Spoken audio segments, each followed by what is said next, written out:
Another week, another review. Hey everybody, remember the remake to House on Haunted Hill, where a group of people get mysteriously invited to a building because a vengeful ghost wants to kill them due to actions of their past generations? No? Well, too bad, because this movie takes that plot and replaces irritating one-dimensional adults with irritating one-dimensional teenagers. And instead of being invited to a party, these kids are uniquely enough given detention. The beginning of the movie does very little to raise your hopes, not really developing any sense for revenge. The dialogue of this movie will annoy you. Forced conversations that make no sense are commonplace. As for characters, we have irritating jock, irritating nerd, irritating blonde, irritating comedic relief, irritating goth, irritating token black guy, irritating teacher, and irritating spoiled girl. I think that's all of it. Oh wait, no. And David Carradine is here as the principal, but he doesn't hang around very long. Let's get back to the dialogue, because I'd like to point out that the stereotypical From the Streets character ends up monologuing about Errol Flynn, because I guess when he grew up he only had 3 channels and one of them was Turner Classic Movies. Anyway, as you would guess, the ghost starts killing them off as they find ways to separate themselves from each other. And I did not like this at all. The movie is poorly done. The plot is overused.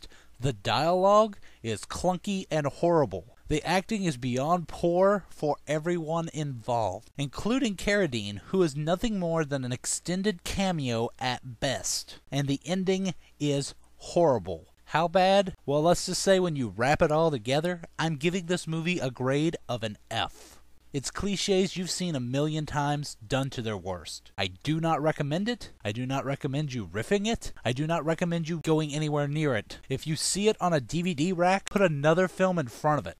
Now, to get to spoilers. The movie opens with a quick setup of why the ghost is vengeful, and it is ridiculous. A nerd gets bullied and gets locked in a furnace. Lightning strikes the school, which somehow kicks the furnace on and burns him to death in a very crappy looking effect. Now that sounds to me like even Mother Nature hated this kid. I don't see how he can blame everyone involved. So as the movie goes on, the ghost drives the nerd insane. From here, the actor eats as much scenery as possible as the crazy killer. Imagine Jack Nicholson from The Shining. Now imagine that the role had been given to Rob Schneider instead.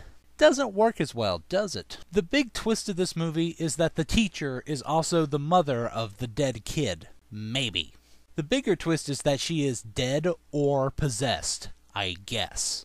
What I do know, for sure, is that she is, one way or another, the vengeful ghost. In fact, all sights of the original nerd are all in her head. Repeat, the ghost is seeing things that aren't there. So we're finally left with 2 people, the blonde and the jock, because they're the couple we're supposed to like. The blonde has been locked in the furnace by the ghost mother, who manages to summon lightning and start up the furnace. However, the blonde doesn't immediately burst into flames and die because, well, I have no real clue. She just kinda stands there whimpering and waiting to be rescued, and the jock gets her out. And this is where the confusion comes in. The jock manages to power the possessed teacher into the flames. The teacher doesn't catch on fire, making me think she's a ghost. But then, she is shoved against a pipe, and that impales her, making me think that she's possessed. If she's the ghost, I don't know how she got hired. Maybe David Carradine doesn't have a very strict rule for hiring teachers, but never mind that, because lightning hits the school again,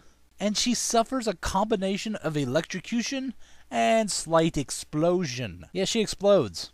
There's no blood, so I'm assuming ghost again, but I could be wrong. So the loving couple survive, and then we get a sequel tease that seems to hint that the nerd became a ghost. And I really just don't care. Just don't rent it. I don't even have a witty thing to end it this week. Just don't rent it. The end.